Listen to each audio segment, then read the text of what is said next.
우리에게 주신 하나님의 말씀은 시편 1편 1절에서 3절 말씀입니다. 복 있는 사람은 악인들의 꾀를 따르지 아니하며 죄인들의 길에 서지 아니하며 오만한 자들의 자리에 앉지 아니하고 오직 여호와의 율법을 즐거워하여 그의 율법을 주야로 묵상하는도다. 그는 시냇가에 심은 나무가 철을 따라 열매를 맺으며 그 잎사귀가 마르지 아니함 같으니 그가 하는 모든 일이 다 형통하리로다. 오늘 이 말씀에 많은 은혜 받으시기 바랍니다.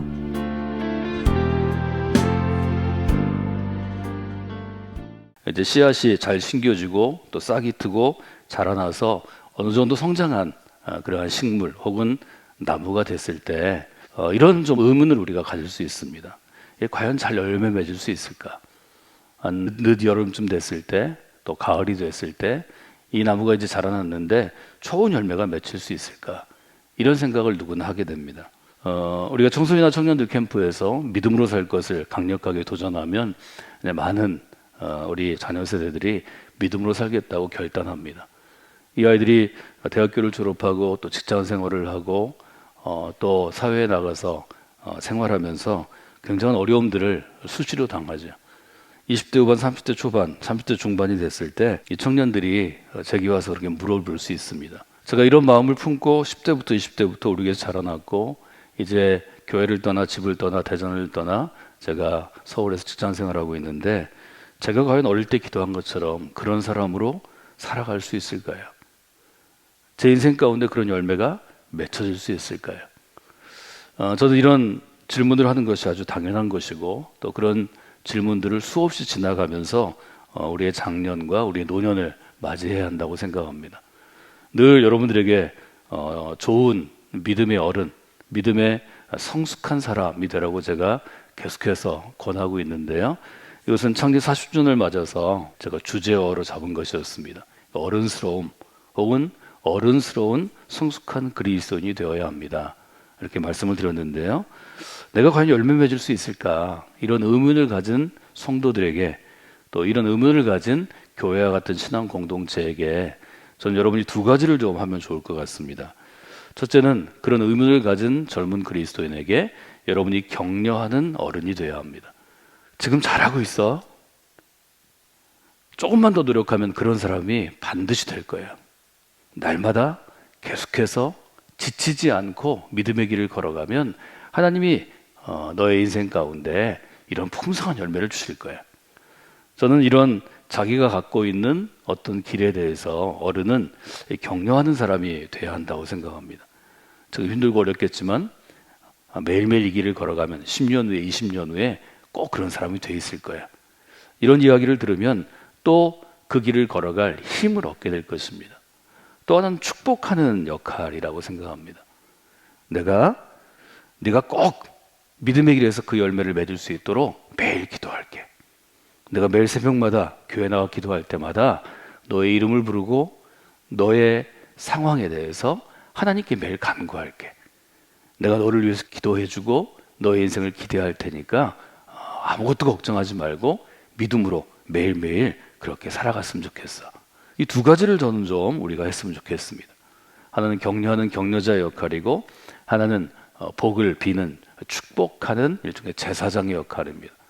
이 격려자와 제사장의 역할이 저는 그리스도인에게 또 교회 공동체가 이 땅 가운데 반드시 해야 할 하나님이 주시는 일종의 사명이라고 생각합니다. 여러분 이 자리에 나와서 기도하실 때 이 역할들을 좀 여러분들이 감당해 주시면 좋을 것 같습니다. 그래서 우리가 우리 교회 공동체 안에 있는 특별히 이제 여러분 중에 소그룹 리더들이 있고 또 여러 사역팀들을 섬기는 분들이 있는데요. 그분들을 볼 때마다 잘할 수 있어요. 조금 더 합시다. 이런 격려하는 사람으로 또 내가 늘 기도하고 있습니다. 이렇게 복을 빌어주는 제사장의 역할들을 감당하는 그런 분들이 되시면 좋겠습니다. 왜 우리가 그런 사람이 되어야 될까요? 그 이유는 우리의 신앙생활이 열매 맺고 결실을 맺기 위해서는 하나님의 약속 위에 서야 하기 때문입니다. 제가 오늘 시편 1편을 3번 읽어드렸는데요. 3절이 굉장히 중요한 하나님이 주신 약속입니다. 시냇가에 심은 나무는 철을 따라 열매를 맺을 것입니다. 제가 지금 말씀드린 우리가 함께 고백한 이것이 하나님의 약속입니다. 믿음은 어떤 것인가요? 하나님의 약속을 받아들이는 것입니다. 하나님의 약속이 이루어질 것이라고 마음으로 확신을 갖는 것입니다. 그리고 기대하며 살아가는 것입니다. 하나님께서 성경을 통해서 혹은 하나님의 역사를 통해서 약속해 주신 것은 반드시 이루어 주시는 분입니다. 우리는 그래서 하나님을 고백할 때 신실하신 하나님이라고 찬양하는 것입니다. 이것이 믿음 있는 삶입니다. 시편을 시작하면서 하나님께서는 분명히 얘기하십니다. 여러분들은, 하나님의 백성들은, 하나님의 자녀들은 시냇가에 심은 나무와 같습니다. 내가 여러분들을 자라게 해서 철을 따라 열매 맺게 할 것입니다. 두 번째, 잎사귀가 마르지 아니할 것입니다. 세 번째, 행하는 모든 일이 형통하게 될 것입니다. 여러분, 이 말씀을 믿고 이 말씀대로 살아가시는 분들이 되시기를 주님의 이름으로 축원해 드립니다. 여러분들이 새벽이지만 옆에 있는 성도들에게 좀 축복하시면 좋을 것 같습니다. 그대는 귀한 열매를 맺을 생명의 나무입니다. 이렇게 한번 좀 고백하실까요? 그대는 귀한 열매를 맺을 생명의 나무입니다. 우리 모두는 귀한 열매를 반드시 맺게 될 것입니다. 하나님이 약속하셨기 때문입니다. 우리 성곽교회 믿음의 공동체가 귀한 열매를 맺고 있고 맺게 될 것입니다. 그것이 하나님의 약속이기 때문입니다. 우리가 이런 생각을 또 할 수 있죠.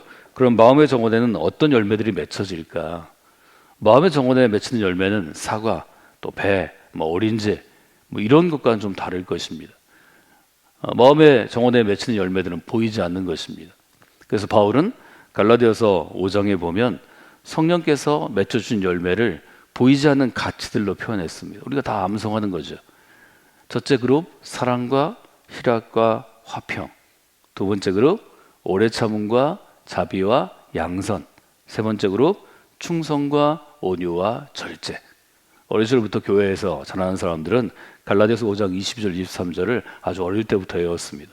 저도 이 9가지 열매를 매번 외우고 또 쓰고 퀴즈에서 해서 이 9가지 열매는 그저 머릿속에 줄줄줄줄 새겨진 일종의 굉장히 중요한 가치가 되었습니다. 우리 인생의 나무 가운데 하나님께서 이 열매들을 다 이루십니다. 여러분이 이 열매가 풍성한 생명의 나무로 자라나기를 원합니다. 제가 마음의 정원을 우리가 함께 공부할 때 제가 그랜빌 클라이저라는 분의 책을 인용했습니다.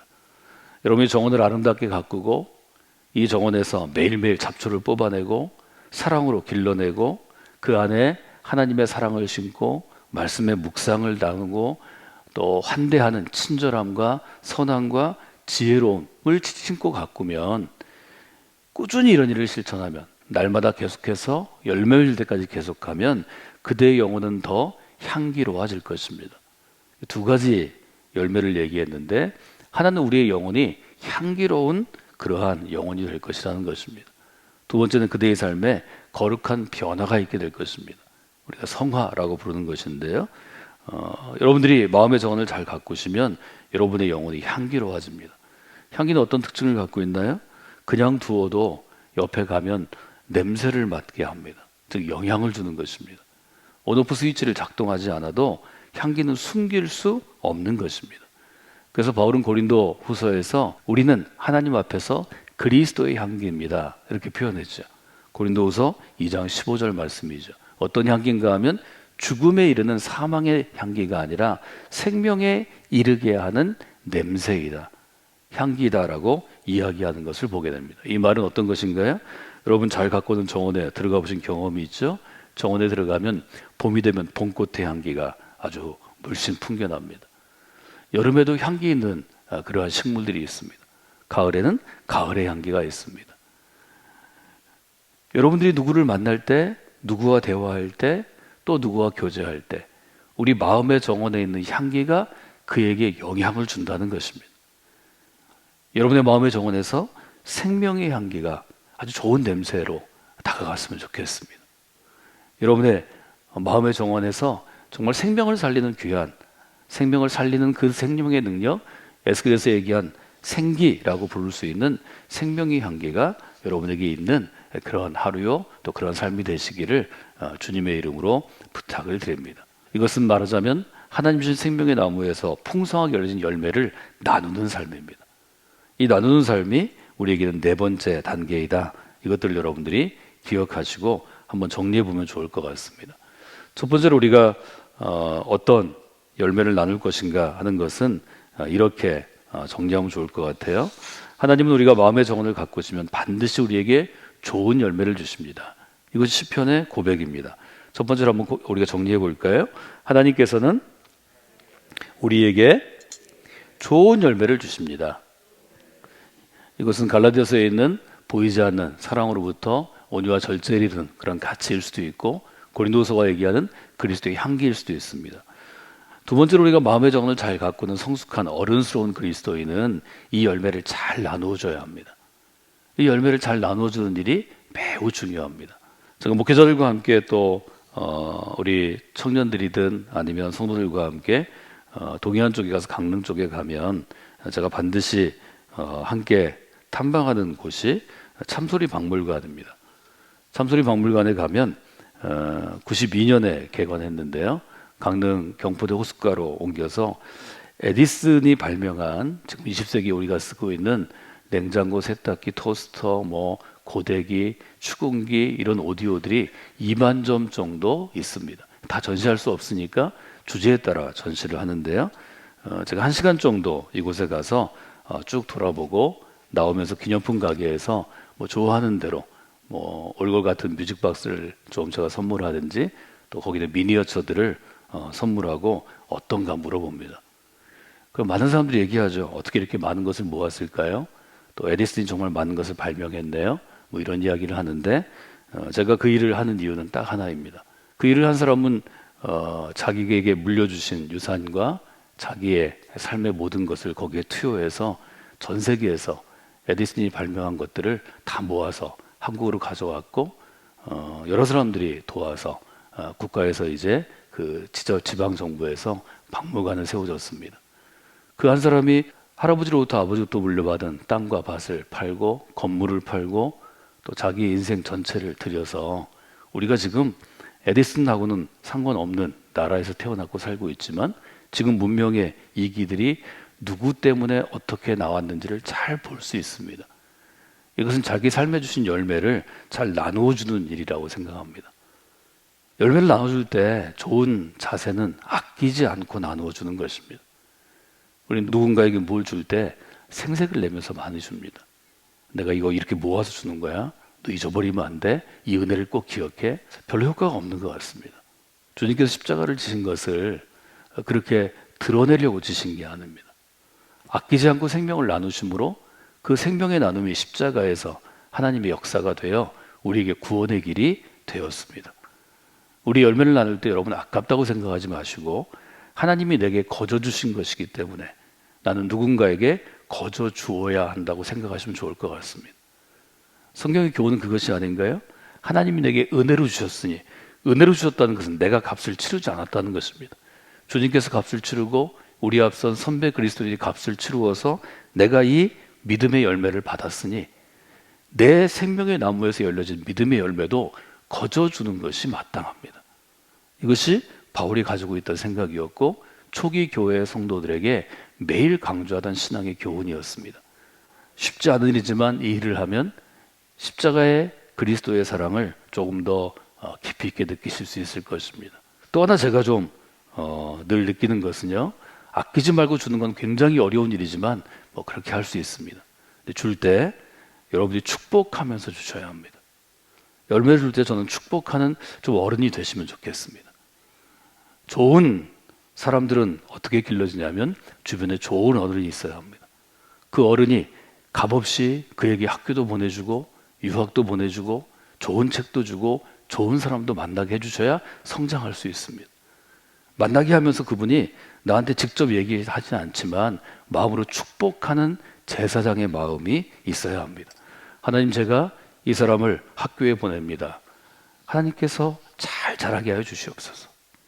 하나님, 내가 이 사람에게 이 사람의 직업의 영역에서 좀 발판이 되어줄 좋은 사람을 소개합니다. 그 사람의 마음에 들게 하시고 좋은 길이 열리게 하여 주시옵소서. 반드시 여러분 이렇게 다음의 사람들, 자녀 세대를 키워야 합니다.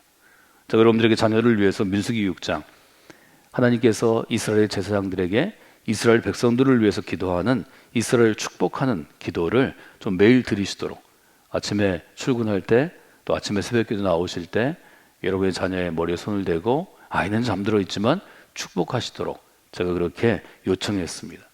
여러분 기억하시죠? 민수기 6장 22절부터 27절에 달라. 그 중에 기도는 매우 짧습니다.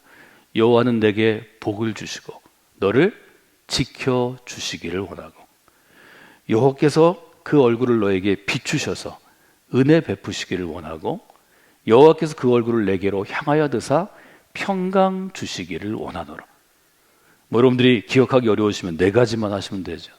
여호와는 너에게 복을 주시고, 여호와는 너를 지켜주시고, 여호와는 너에게 은혜를 베풀어 주시고, 여호와께서 너에게 평강 주시기를 원하노라.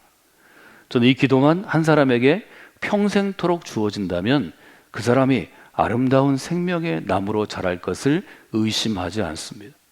이것은 우리 모두가 해야 할 일이고, 또 저와 같은 목회자들은 당연히 해야 할 일이고, 또 여러분처럼 소그룹을 섬기거나 사역팀을 섬기는 일들을 섬기시는 평신도 사역자들은 이 일을 반드시 하셔야 합니다. 할 수 있으면 10사람 10가정에게, 여러분이 더 그릇이 커지면 20사람 20가정을 위해서, 100사람 100가정을 위해서, 이것은 제한이 없는 것입니다. 이 새벽에 여러분에게 이처럼 나누면서, 열매를 나누면서 축복하는 시간이 되시기를 원합니다. 이 시간을 통하여서 하나님께서 귀하게 역사하시기 때문입니다. 이 네 가지 우리 마지막 단계를 한 번 더 생각해 볼까요? 첫 번째, 하나님께서는 우리에게 무엇을 주시나요? 좋은 열매를 주십니다. 두 번째, 이 주신 열매를 잘 나누는 일이 중요합니다. 나눌 때 저는 두 가지를 부탁드렸습니다. 첫째, 아낌없이, 아끼지 말고 나누어 주셔야 합니다. 두 번째, 나누어 주실 때 축복하면서 나눠 주셔야 합니다. 그리하면 하나님께서 우리의 마음의 정원에, 또 우리 교회의 마음의 정원에 많은 생명의 식물들, 생명의 나무를 가꾸시고 좋은 열매를 맺게 하신 그 뜻을 이루게 될 것입니다. 여러분들이 그런 분들이 되시기를 주님의 이름으로 축복해 드립니다.